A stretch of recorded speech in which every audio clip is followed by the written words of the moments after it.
एक effective prayer life हम कैसे गुजारें। प्रार्थना नहीं होती है, प्रार्थना ज़्यादा लंबा कैसे करें, प्रार्थना में मन नहीं लगता है, प्रार्थना में मन कैसे लगाएं, कैसे हम प्रार्थना में खुदावंद मसीह यीशु के साथ ज़्यादा से ज़्यादा वक्त गुजार सकते हैं। तो ये जो प्रार्थना है ये कोई एक जरूरी फॉर्मूला नहीं है, कोई ऐसा जंतर मंत्र नहीं है जो बस हमें पूरा करना है। ये कोई फॉर्मेलिटी नहीं है जो एक क्रिश्चियन होते हुए हमें पूरी करनी है। ये एक मसीह होने का चिन्ह है।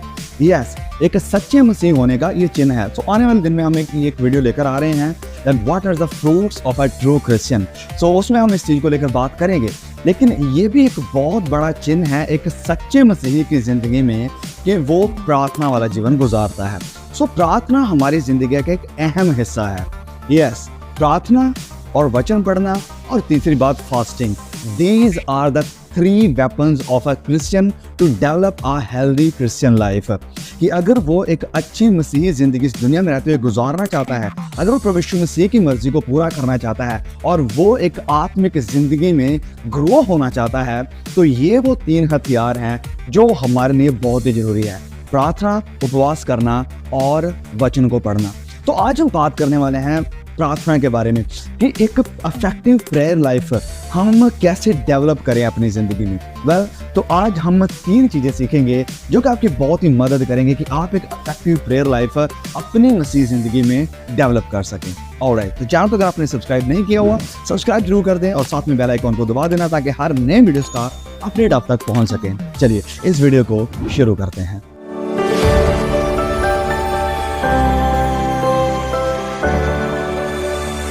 ऑलराइट, तो सबसे पहली बात अगर आप एक बहुत ही अच्छी प्रेयर लाइफ को डेवलप करना चाहते हैं तो हमारी प्रेयर लाइफ में कंसिस्टेंसी होना बहुत ही जरूरी है। कंसिस्टेंसी मतलब कि हमें लगातार जो भी टाइम हमें रखा है वो टाइम हमें लगातार प्रार्थना में बिताना है। कंसिस्टेंसी का मतलब है रेगुलरिटी। रेगुलरली मतलब कि हमारी जो दुआ है वो रेगुलरली होना बहुत ही जरूरी है। हर दिन और हर वो वक्त जो हमने रखा हुआ है उस टाइम में रेगुलरली हमारा प्रार्थना करना बहुत ही जरूरी है, क्योंकि जब हम रेगुलरली प्रार्थना करेंगे तो इससे हम कंसिस्टेंस हो जाएंगे। ये हमारी एक रीति रिवाज नहीं बल्कि ये हमारी एक दिन प्रतिदिन की आदत बन जाएगी। जैसे हम बाकी काम करते हैं तो पिता के साथ बैठना, पिता से बात करना, सारे काम करने से पहले प्रभु को धन्यवाद देना, प्रभु के साथ थोड़ा वक्त गुजारना, ये हमारी एक हैबिट बन जाएगी, हमारी जिंदगी का पार्ट बन जाएगा, एक हिस्सा बन जाएगा। अब थोड़ा इमेजिन करें ब्रश करने के बारे में। जब हम छोटे थे तो हमारे माँ बाप कहा करते थे कि ओके, सबसे पहले उठने के बाद तुम्हें ब्रश करना है, फेस वॉश करना है, उसके बाद तुम खाना खाना या कुछ भी लेना ब्रेकफास्ट में। तो अब वो जो ब्रश करना है, फेस वॉश करना है, अब कोई हमें बताता नहीं कि तुम ये काम करो। वो हमारी जिंदगी का एक हिस्सा बन चुका है, वो हमारा पार्ट बन चुका है। हम जैसे ही उठते हैं प्रार्थना करने के बाद तो सबसे पहला कोई काम करने से पहले हमें सीधा जाना होता है, ब्रश करना है, फेस को वॉश करना है और फिर ही हम आगे कुछ अपनी एक्टिविटीज को करते हैं। तो ये जैसे हमारी जिंदगी का एक हिस्सा बन चुका है, ऐसे ही प्रार्थना भी हमारी जिंदगी का एक हिस्सा बनना चाहिए कि पहले मैं कोई काम नहीं करूंगा जब तक मैं पहले प्रभु के साथ नहीं बैठ लेता हूं या नहीं बैठ लेती हूं। सो हमारी जिंदगी में वो रेगुलरिटी और वो कंसिस्टेंसी होना प्रार्थना को लेकर बहुत ही जरूरी है, क्योंकि जब हम रेगुलर हैं, कंसिस्टेंट हैं प्रार्थना में तो ऑटोमेटिकली हम एक इफेक्टिव प्रेयर लाइफ को डेवलप कर पाएंगे। इसके लिए हमें क्या करना होगा, एक टाइम हम सेपरेट कर दें। वैसे अगर हम नए नियम की बात करें तो कुछ लोग कहते हैं कि 3 टाइम प्रार्थना करनी चाहिए, कुछ कहते हैं 5, लेकिन जब हम नए नियम में आते हैं, एक्चुअली नई वाचा में जो कि हमारी वाचा है, तो वहां पर लिखा है कि हर वक्त प्रार्थना में लगे रहो। तो ये कोई सेपरेट 3 घंटे या 3 टाइम का टाइम मैं टेबल नहीं बता रहा हूँ, बट ये मैं अब वक्त आपको इसलिए बता रहा हूँ ताकि हमारी कंसिस्टेंसी बनी रहे। तो सबसे पहली बात यह है कि हम एक टाइम को डेडिकेट कर लें कि सुबह जब हम उठते हैं, वो चाहे 6 बजे, 7 बजे, 5 बजे, जो भी आपका उठने का टाइम है, वो टाइम जो मेरा 7 बजे का टाइम है, मान लो हम 7 बजे उठ रहे हैं तो वो 7 बजे का टाइम आपका कंसिस्टेंट रख लो कि वो अलार्म है, मुझे 7 बजे उठना ही उठना है, चाहे कुछ भी हो जाए। तो वो टाइम एक आपको एक सेपरेट करना बहुत ही ज़रूरी है, सुबह का टाइम और फिर शाम का टाइम, कि 10 बजे, 9 बजे, 8 बजे ये हमारा एक पक्का टाइम है कि सुबह इतने बजे और शाम को इतने बजे हमें प्रार्थना करना ही करना है। वो आपके ऊपर डिपेंड करता है कि आपको कौन सा टाइम फिट बैठता है, आप अपने हिसाब से टाइम को डेडिकेट कर लो। तो एक मेरी बात कहने का मतलब ये है कि एक टाइम डेडिकेट कर लो, सुबह को, दोपहर को या शाम को या कभी भी वक्त। अब रही बात वो वचन की, जो मैंने कहा कि हर वक्त प्रार्थना करते रहो, यस वो हमारी जिंदगी का हिस्सा है। हम जब भी कहाँ भी जा रहे हैं, कुछ भी कर रहे हैं, तो हमें वो प्रार्थना वाला एटीट्यूड बनाकर रखना बहुत जरूरी है, वो बात अलग है। लेकिन हम अगर प्रार्थना में कंसिस्टेंसी को चाहते हैं, इफेक्टिव प्रेयर लाइफ चाहते हैं, तो उसके लिए हमें टाइम को डेडिकेट करना बहुत ही जरूरी। उसके बाद क्वालिटी ओवर क्वांटिटी, कि खुदा हमारी प्रार्थना में क्वालिटी को चाहते हैं, क्वांटिटी को नहीं। कुछ लोग कहते हैं जी 8 घंटे प्रार्थना करो जी, 3 घंटे प्रार्थना करो जी, 2 घंटे, 1 घंटे प्रार्थना करनी चाहिए। ओके, मैं इस चीज़ के खिलाफ नहीं कि हमें ज़्यादा प्रार्थना नहीं करनी चाहिए। बहुत अच्छी बात है कि हमें ज़्यादा से ज़्यादा खुदा के साथ वक्त गुजारना चाहिए, चाहे 1 घंटा हो या 2 घंटे, 3 घंटे, 8 घंटे, कितना भी, वो आपके ऊपर डिपेंड करता है। मैं इस बात का इनकार नहीं कर रहा हूँ कि ज़्यादा प्रार्थना नहीं करनी चाहिए, लेकिन ज़्यादा प्रार्थना से अच्छा है, खुदा हमसे चाहता है कि हमारी प्रार्थना में क्वालिटी हो।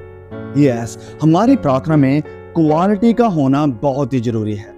कई बार क्या करते हैं हम कि हमारे पास एक लिस्ट बनी होती है, जैसे हम किसी दुकानदार के पास जाते हैं कुछ सामान लेने के लिए, तो हम उसे लिस्ट बताते हैं कि मुझे ये भी दे दे, ये दे दे, वो दे दे, ये दे दे, ये दे दे। तो हम पूरी लिस्ट को दुकानदार के सामने रख देते हैं और वो सामान निकाल कर हमें दे देता है।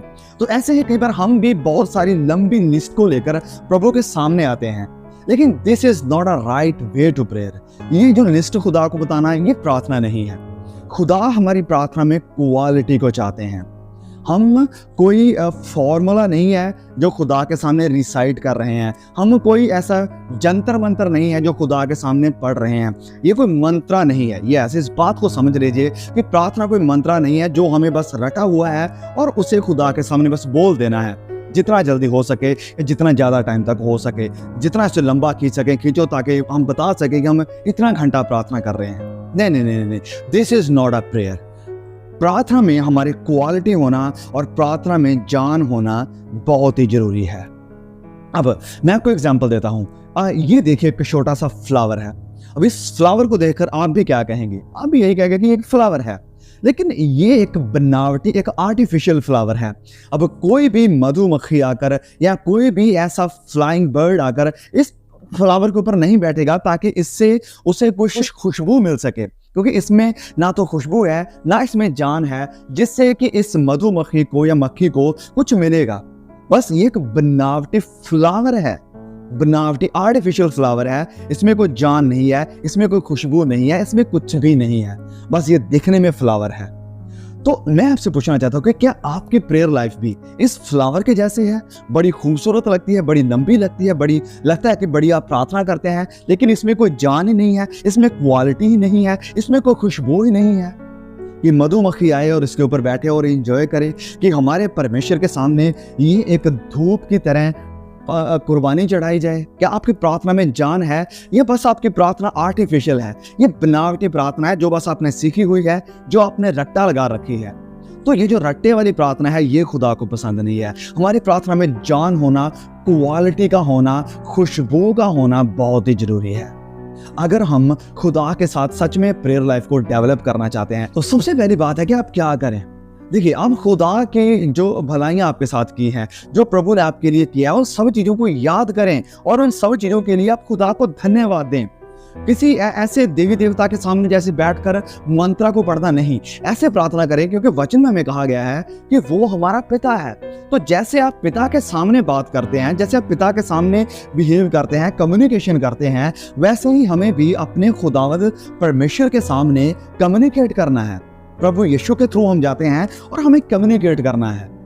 ये ऐसे इस बात को समझे, हमें कोई मंत्रा नहीं पढ़ना है, हमें कोई फॉर्मेलिटी को पूरा नहीं करना है, हमें कोई लिस्ट बनाकर नहीं जाना है। हमें इस एटीट्यूड के साथ जाना है कि मैं अपने पिता के पास जा रहा हूँ और उसने जो मेरे लिए किया है, जो उसने मुझे दिया है, जो अपना लहू मेरे लिए बहाया है, जो मुझे उसने निजात दी है, जो रिडेम्पशन दिया है, मुझे अपनी जो संतान, अपने बेटे बेटियां बनाया है, तो उसके लिए मैं प्रभु को धन्यवाद दूंगा। मेरे दिन प्रतिदिन की जरूरतों को वो पूरा कर रहा है, उसको धन्यवाद दूंगा जाकर।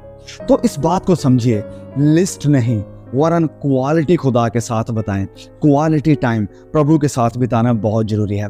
जब हम किसी रिश्तेदार या किसी जाने वाले के साथ भी बात करते हैं तो हम कई बार कहते हैं कि मैं अपने बेटे के साथ, अपनी बेटी के साथ या अपने माँ बाप के साथ क्वालिटी टाइम बिताना चाहता हूँ। मैं छुट्टी पर जा रहा हूँ ताकि अपने बच्चों के साथ, अपने माँ बाप के साथ क्वालिटी टाइम बिता सकूँ। तो ऐसे ही हमें भी खुदा के साथ क्वालिटी टाइम बिताना है, वो चाहे सुबह हो, दोपहर हो या शाम हो या कोई भी वक्त आपने रखा हो। क्वालिटी टाइम खुदा को दें। उसके बाद जो आपके गुनाह हैं, जब आप खुदा को धन्यवाद दे रहे हैं, अपने जो गुनाह हैं, आपकी जो दिन प्रतिदिन की गलतियां आपसे होती हैं, उन्हें खुदा के सामने कन्फेस करें, उन्हें प्रभु के सामने मान लें कि प्रभु मुझसे ये गलती हुई, प्रभु अभी भी मेरी ज़िंदगी में ये पाप है, प्रभु मुझे पता है कि आपको ये पसंद नहीं है और मैं चाहता हूँ कि ये पाप मेरी ज़िंदगी से दूर हो जाए और इसलिए मुझे आपके आत्मा की ज़रूरत है। और खुदा के गाइडेंस की खोज में रहें कि खुदा आपके हर स्टेप को, हर कदम को गाइड करें ताकि दिन प्रतिदिन के आपके जो काम हैं, आपके जो डिसीजंस हैं, वो खुदावंद मसीह यीशु की गाइडेंस में हों। और तो ये थी दूसरी बात है कि क्वांटिटी से ज़्यादा ज़रूरी है क्वालिटी।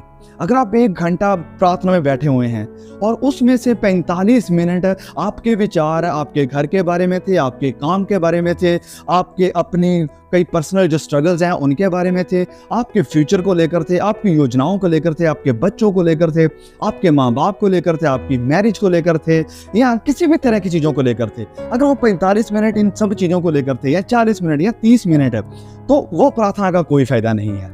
इससे चाहे चीज़ों को सेट असाइड करें, अपना जो बदन है, जो बॉडी है, जो मन है, जो जान है, जो हृदय है, जो ख्याल है, इन सबको सेपरेट कर दें। चाहे आप आधा घंटा ही प्रार्थना करें, लेकिन वो आधे घंटे में क्वालिटी होनी चाहिए। पिता के साथ डायरेक्ट बातचीत होनी चाहिए। पिता के साथ आप बैठ रहे हो तो आपको ये सबसे पहले विश्वास करना बहुत जरूरी है कि आप प्रार्थना में बैठ रहे हो तो आपकी प्रार्थनाओं को सुना जा रहा है।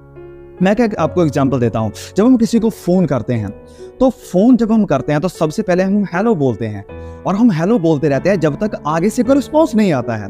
तो जब हमें आगे से रिस्पॉन्स मिलता है कि हेलो, तो फिर हम बात करना शुरू करते हैं। मतलब कि जब तक आगे से रिस्पॉन्स नहीं आ रहा है तो मतलब हमारी बात करने का कोई फायदा नहीं। हो सकता है लाइन कट हो सकता है वो बंदे ने ऐसे फ़ोन उठा दिया हो सकता है फ़ोन उसकी पॉकेट में हो और वो फ़ोन खुद ब खुद भी कई बार हम जानते हैं कि टच हो जाता है। तो जब तक हमें आगे से हेलो नहीं सुनता है तब तक हम बात को शुरू नहीं करते हैं। इसी तरह से जब हम प्रभु यीशु मसीह के सामने आ रहे हैं, जब हम पिता के सामने आ रहे हैं, तो हमें ये विश्वास होना बहुत ही जरूरी है कि सामने से अब कोई मेरी आवाज़ को सुन रहा है। यस, ये बात हो सकता है आपको मामूली लगे, लेकिन ये बहुत जरूरी है इफेक्टिव प्रेयर लाइफ के लिए। आपको ये विश्वास होना बहुत ही जरूरी है कि आपके सामने जो आप बातें कर रहे हैं उसे कोई सुन रहा है, क्योंकि जब आप इस विश्वास के साथ बैठेंगे तो आपकी प्रार्थना भी इफेक्टिव होगी। सो इस बात को हमेशा ध्यान में रखें कि क्वांटिटी से ज़्यादा अच्छा है कि आप क्वालिटी टाइम पिता के साथ बिताएं। तीसरी बात कि प्रार्थना में वेरिएशंस को रखें। Have variations in your prayers, कि जो आप इफेक्टिव प्रेयर लाइफ बिताना चाहते हैं इसमें वेरिएशंस रखें। आप कहेंगे कि भाई इसका क्या मतलब है? तो प्रार्थना एक बहुत अलग अलग तरह की होती हैं। जैसे फॉर एग्जांपल एक सबसे पहले मैं बताता हूँ, एक होती है मेडिटेटिव प्रेयर, जिसमें आप आराम से बैठकर मेडिटेट करते हैं। आपकी जुबान से कुछ नहीं लिखता है, बस आपके ख्याल, आपका मन, आपके विचार प्रभु के साथ जुड़े हुए हैं और इसमें आप साइलेंटली बैठकर, चुपचाप बैठकर प्रभु की महिमा के ऊपर रिफ्लेक्ट कर रहे हैं। इसमें आप चुपचाप बैठकर प्रभु यीशु ने जो क्रूस के ऊपर किया उसके बारे में विचार कर रहे हैं कि प्रभु यीशु ने क्या कुछ सहा है हमारे लिए। इसमें आप चुपचाप बैठकर प्रभु की बनाई हुई सृष्टि के बारे में सोच रहे हैं कि खुदा कितना महान है, खुदा ने कितनी कितनी छोटी छोटी और बड़ी बड़ी डिटेल्स को ध्यान में रखकर सृष्टि को रचा है, इंसान को रचा है। इंसान के अंदर जब एक बच्चा जन्म लेता है वो कितनी डेलिकेट और कितनी अद्भुत चीज है, उसके बारे में विचार कर आप प्रभु की महिमा करेंगे। So have a meditative prayer also. Okay, समझ रहे इस बात को, जहाँ पर चुपचाप आप बैठकर खुदा की चीज़ों की तरफ, खुदा की महिमा की तरफ, खुदा की सृष्टि के ऊपर और खुदा ने जो आपके लिए किया उसके बारे में विचार करेंगे चुपचाप बैठकर। फिर दूसरा है इंटरसेसरी प्रेयर। अब इंटरसेसरी प्रेयर के बारे में आप ऑलरेडी जानते हैं, मैं कई बार इसके बारे में बात भी कर चुका हूँ। इंटरसेसरी प्रेयर का मतलब होता है कि हम जब दूसरों के लिए प्रार्थना करते हैं, हम जानते हैं अब्राहम के पास जब दूत आए तो अब्राहम इंटरसीड कर रहा था, किसके लिए? सदोम और गमोरा के लिए। वो उनके लिए प्रेयर कर रहा था। तो इस तरह से हमारी भी बहुत सारी इंटरसेसरी प्रेयर्स हो सकती हैं, क्योंकि आप क्रिश्चियंस हैं तो आपका ये फ़र्ज़ बनता है, आपकी ड्यूटी है, भले ही आपको कोई कहे ना कहे, सबसे पहले आपका ये काम है कि आप आपके आसपास के लोगों के लिए, अपने घर के मेंबर्स के लिए जो कि अभी भी विश्वास में नहीं है, आप उनके लिए प्रेयर करें, उनके लिए इंटरसीड करें, जैसे अब्राहम ने किया था सदोम और गमोरा के लिए कि प्रभु मैं चाहता हूँ कि वो शहर बचाया जाए। आप अपने घर वालों के लिए, अपनी कम्युनिटी के लिए, अपने मोहल्ले के लिए, अपने नगर के लिए, अपने देश के लिए प्रेयर करें कि खुदा हम चाहते हैं कि लोग बचाए जाएं, मेरा परिवार बचाया जाए, मेरे आसपास के जो पड़ोसी हैं वो बचाए जाएं, हमारा जो आसपास का कम्युनिटी है वो बचाया जाए, हमारा देश बचाया जाए। ये है इंटरसेसरी प्रेयर। फिर बहुत सारे लोग आपसे कहते होंगे कि भाई हमारी ये प्रॉब्लम है, ये इशू है, जैसे कि बहुत सारे लोग हमें भी कहते हैं और हम प्रार्थना करते हैं लोगों के लिए। कोई कहता है कि उन्हें बच्चा नहीं है, कोई कहता है कि उनकी जॉब नहीं है, कई लोगों की मैरिज नहीं हो पा रही हैं। तो ये सारे अलग अलग इश्यूज़ हैं। तो आप इन सब चीज़ों के लिए बैठकर प्रार्थना कर सकते हैं। जब आप वीडियोज़ देखते हैं तो आप हमारे वीडियोज़ के नीचे देखेंगे कई लोग कमेंट करते हैं कि भाई हमारे लिए प्रार्थना करना, मेरा जो पिता है वो बहुत शराब पीता है, वो नशे में है, प्रार्थना करना हमारे बेटे के लिए, वो गलत संगति में है। तो जब आप नीचे कमेंट, कोई भी वीडियो देखते हैं, हमारे नहीं, कभी भी किसी का भी वीडियो देखते हैं, नीचे कमेंट में जब आप देखें तो कई लोगों की प्रेयर होंगी। तो आप क्या करें, उन प्रेयर्स को याद रखें या लिख लें, और जब आप प्रार्थना करने में बैठें तो इंटरसेसरी प्रेयर जरूर करें। इससे आपकी प्रेयर भी इफेक्टिव होगी, और वचन में जैसे लिखा है कि हम अपने पड़ोसियों से प्यार करें, और जब हम इंटरसेसरी प्रेयर करेंगे तो पड़ोसियों से हमारे प्यार का ये एक बहुत बड़ा सबूत होगा। ऑलराइट, तो ये थी सबसे पहले हमें मेडिटेटिव प्रेयर करनी है, साइलेंट प्रेयर। तो ये से वेरिएशंस के साथ हमारी प्रार्थना और इफेक्टिव होगी, और हमें पता भी नहीं चलेगा कि हमने कितना वक्त खुदा के साथ गुजार दिया। सो मेडिटेटिव प्रेयर करें, इंटरसेसरी प्रेयर करें, और फिर प्रार्थना करें खुदा की महिमा करते हुए। यस, प्रभु की महिमा करें। प्रार्थना में आप जरूरी नहीं कि बस हमें आंखें बंद करके बस वो फॉर्मूला ही रटना है या बोलना है बस कुछ ना कुछ, नहीं। आप प्रार्थना में आंखें खोल कर भी अपने साथ, अगर आपकी गिटार है या हारमोनियम है या कुछ भी है, या बिना किसी म्यूजिक इंस्ट्रूमेंट से भी आप खुदा की ऐसे ही भजन गाकर खुदा की महिमा कर सकते हैं। प्रार्थना में, यस, प्रार्थना में आप प्रभु की महिमा कर सकते हैं। प्रार्थना में बैठे बैठे आप खुदा को अपनी बात बता सकते हैं। आप अच्छे अच्छे भजन जो बिब्लिकल हैं, जिससे आप खुदा के साथ कनेक्ट कर सकते हैं, जिसमें आप प्रभु की महिमा को देख सकते हैं, उन भजन को गाएं। जैसे फॉर एग्जांपल ये भजन मैं तकरीबन गाता हूँ, यीशु मसीह तेरे जैसा है कोई नहीं, तेरे कदमों में झुके आसमान और महिमा गाए जमीन, हम गाएं होसना होसना। वाह, तो बहुत ही अद्भुत भजन है ये। तो आप इस भजन को अपने प्रार्थना में बोलें। ये तो मैं एक एग्जांपल दे रहा हूँ, ऐसे और भी आप बहुत सारे भजन के बारे में सोच सकते हैं। कई ऐसे भजन हैं जो मसीह यीशु की कुर्बानी के बारे में बताते हैं, तो आप उनके बारे में भी सोचें। जैसे इसी भजन में है, प्यारे पिता तूने हमसे इतना प्यार किया, हमें पापों से छुड़ाने को अपने बेटे को कुर्बान किया। ये बहुत ही अद्भुत लाइनें हैं, इनमें बड़ी ताकत है। तो आप, मैं बस एक एग्जांपल दे रहा हूँ आपको, मैं ये नहीं कह रहा कि बस इसी भजन को गाना है, आप और भी भजन ले सकते हैं। ऐसे बहुत सारे हैं, तो इनको लेकर आप प्रार्थना में खुदा की महिमा करें, प्रार्थना में खुदा के नाम को ऊंचा करें। तो इससे क्या होगा, आपकी प्रार्थना, हमारी प्रार्थना और ज़्यादा इफेक्टिव, पावरफुल, मीनिंगफुल और क्वालिटी से भरी होगी।